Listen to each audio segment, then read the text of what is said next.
ሰላም እንዴት ናችሁ? ያው እኔ ጋር ቅዳሜ ጠዋት ነው።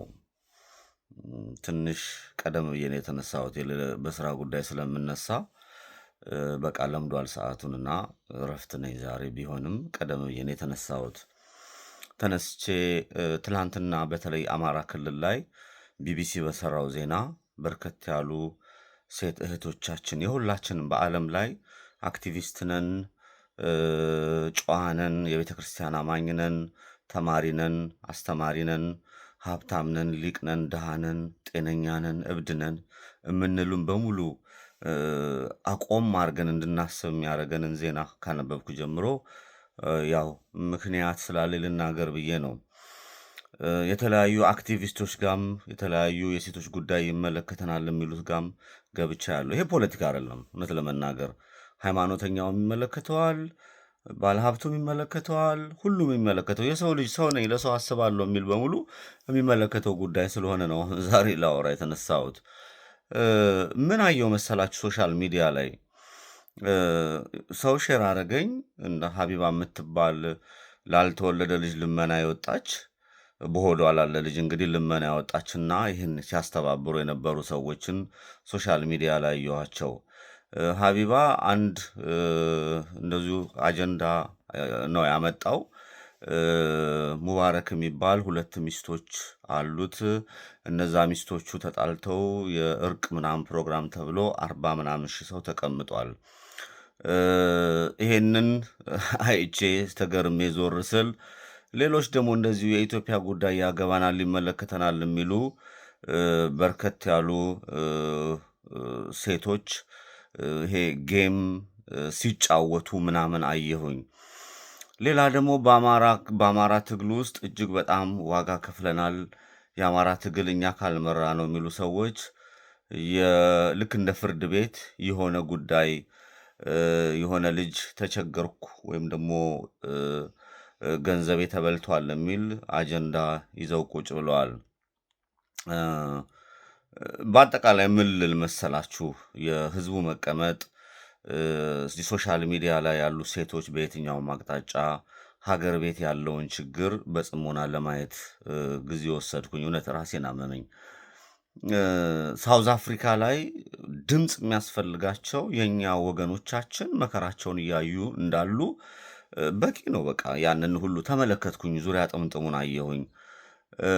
ሶሻል ሚዲያ ላይ ያለው ይሄ የመንጋነት ባህሪ ምድር ላይ ያለውን ችግር ላይ ያለ ማህበረሰብ ኢትዮጵያዊ፣ አማራም፣ ኦሮሞም፣ ትግሬም፣ ጋምቤላም፣ ቤንሻንጉልም ነው፣ ብዙ ናቸው።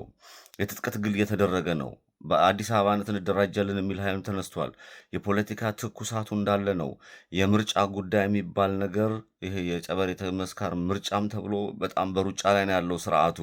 ይህ ሁሉ ነገር ውጥንቅጥ እየተመለከትኩና ይሄ ምንድን ነው ያለንበት ደረጃ የሚለውም ለማየትና ለመገምገም ሞከርኩኝና በተለይ ሶሻል ሚዲያ ላይ አንድ እህታችን ያስተላልፋቸው መልእክት 50 ሺህ ሰው ይዛ ማንም ምንም አታመጡም የሚል ይሄ ድንቁርና የተቀላቀለበት ንግግር ሰማሁኝ።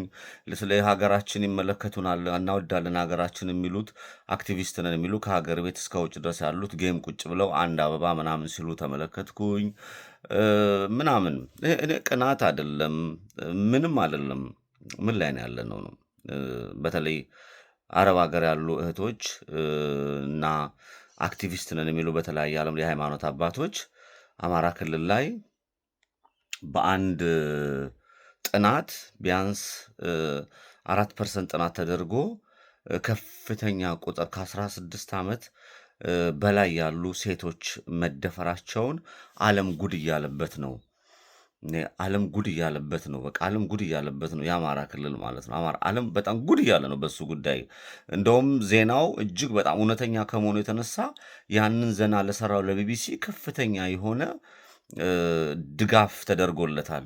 ማን ነው ማንን ይሄንን የማያመን ወይስ እኔም ብቻ ነው የሚያመኝ? እያንዳንዳችንን ጥያቄ እንድጠይቅ እፈልጋለሁ። ሶሻል ሚዲያ ላይ ያለው ይሄ መንጋነቱ ከየት የመጣ ነው?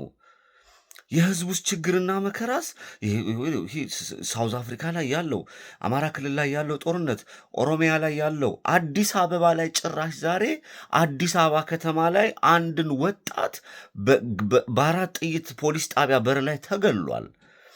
ይሄ የኛ ተረኝነት ነው የሚል ይሄ መንጋነት የበዛበት አጀንዳ መስጠት አቅጣጫ ወዴት እየሄድን ነው? ስለዚህ እኔ በተለያየ በሰለጠነ ዓለም ላይ ልኖር እንችላለን፣ በተለያየ አረብ ሀገር ልኖር እንችላለን፣ የተለያየ ስራ ደረጃ ይኖረናል፣ የተለያየ እምነት ተከታዮች እንሆናለን። ብዙ ነገር አለ።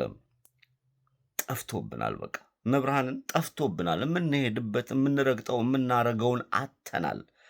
ለእያንዳንዱ ምድር ላይ ለሚሞተው ለሚጨፈጨፈው በሙሉ ተጠያቂዎች እኛው ነን። ሶሻል ሚዲያ ላይ ያለ ነው ሆዳም ሆኗል።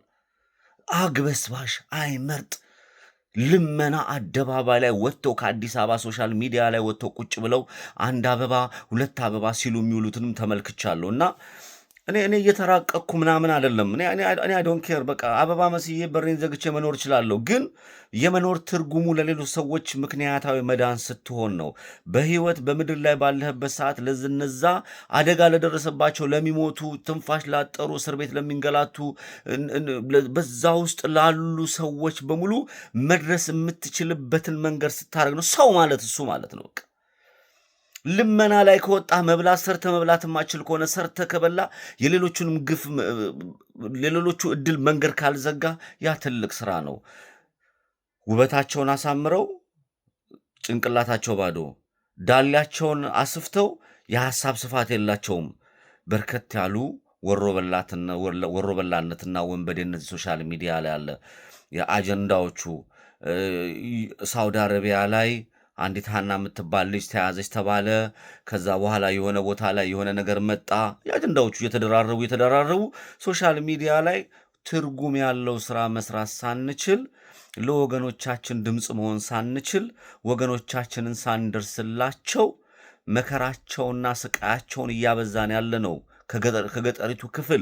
ከገጠሪቱ ክፍል ወጣን የምንል ያልሰለጠነ ማንነት ያለን፣ በተለይ በኢትዮጵያም በአማራነትም በኦሮሞነትም በትግሬነትም መከራውን እየደረብን ያለነው ከማህበረሰቡ የወጣን ለማህበረሰቡ እንጠቅማለን ብለን የበሰለና የሰለጠነ አስተሳሰብ መሄድ ስላልቻልን ህዝቡን ዋጋ እያስከፈለው ነው። የድንቁርናችን ወይ ደግሞ የእውቀታችን ማነስ መከራ እያስከፈለው ነው። እሱ በአማራ ክልል ብገባ ተቧድኖ ጎንደር በእኔማ ዘጉኝ። እዚህ ጋር በቃ ጎንደር፣ ጎጃም፣ ወሎ፣ ሸዋ ብሎ ይባልሃል። ትላንትና ጄኖሳይድ ከፈጸመው አካል ጋር እሰራለሁ ብሎ ወደፊት ይፈነጠርልሃል። ሶሻል ሚዲያ ላይ ያለው እዚህ ደግሞ ምንም ነገር ብስለት የለውም። የሌላቸውን አምጡ አልልም፣ ያላቸው አስተሳሰብ ያ ነው። በቃ ሰው የሌለውን ያልዘራህበትን አምጣ አትለውም። ህዋት የዘራችው በሰዎቹ ጭንቅላት ላይ ያስቀመጠችው ነው። ለዛ ነው ብዙ ከመናገር የተቆጠብኩት። በሰዎቹ ጭንቅላት ላይ የተዘራባቸው ነው። ግን ይሄ የነቃችሁ እውቀት ያላችሁ ይሄንን ደግሞ አስተሳሰቡ ወደፊት ሊወስድ ይችላል የሚለውን ሀሳብ ማምጣት የምችሉ ሰዎች ህዝባችሁ እየፈለጋችሁ ነው። ኢትዮጵያም እየፈለገቻችሁ ነው። በጣም መከራ ውስጥ ነው ያለ ነው። እጅግ በጣም ትልቅ መከራ ውስጥ፣ ትልቅ ችግር ውስጥ ነው ያለ ነው። አዝናለው። አማራም ይገደላል፣ ኦሮሞም ይገደላል፣ ትግሬም ይገደላል፣ ቤንሻንጉልም ይገደላል፣ ጋምቤላም። ጥቂት ሆዳሞች ከሚሊዮኖቹን አፍነው ደም እንደ ጎርፍ እየፈሰሰ የንጹሐን ደም በየአደባባዩ እንደ ጎርፍ እየፈሰሰ በህዝባችሁ የምትቀልዱ አክቲቪስትንን፣ ጋዜጠኛንን፣ የተለያየ ስልጣን ደረጃ ላይ ያላችሁ በሙሉ ህዝባችሁን ዋጋ እያስከፈላችሁ ያላችሁ እናንተ ናችሁ። ስርዓቱም ሰው የለውም፣ ተቃዋሚ ነኝ የሚለውም ሰው የለውም። በአመራርነት ደረጃ ላይ የሚቀመጡት ሆዳሞች ናቸው። ሶሻል ሚዲያ ላይ ያሉትም ሆዳሞች ናቸው። ያሳዱሃል። እውነት ያለውን ሰው ከየአቅጣጫው ፈልገው አፈር ከድሜ ቀላቅለው ይገሉታል። ሰፕራይዝ አልሆንም። አንድ ኤርትራዊ ሁለት ልጆቹን ገደለ ምናምን ኢትዮጵያ አዲስ አበባ ውስጥ ሰራተኛ ሰው ገደለ ምናምን። ከዚህ የበለጠ እንዳይሆን ስጋት አለኝ።